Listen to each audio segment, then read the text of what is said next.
Debes brindar amor para después pedir. Hay que perdonar para poder seguir. Recuerda que tenemos solo un viaje de ida y hay que darle gracias siempre a la vida, a la vida, a la vida, a la vida.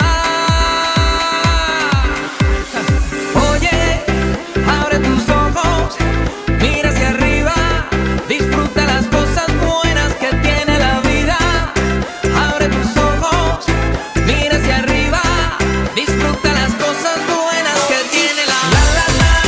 La la la la la la la la la la la la la la.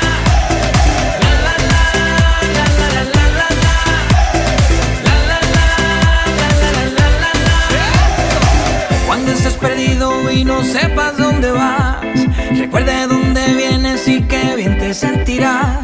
Siempre que llueve escampa son consejos de mamá y con la bendición de tus ancestros llegarás.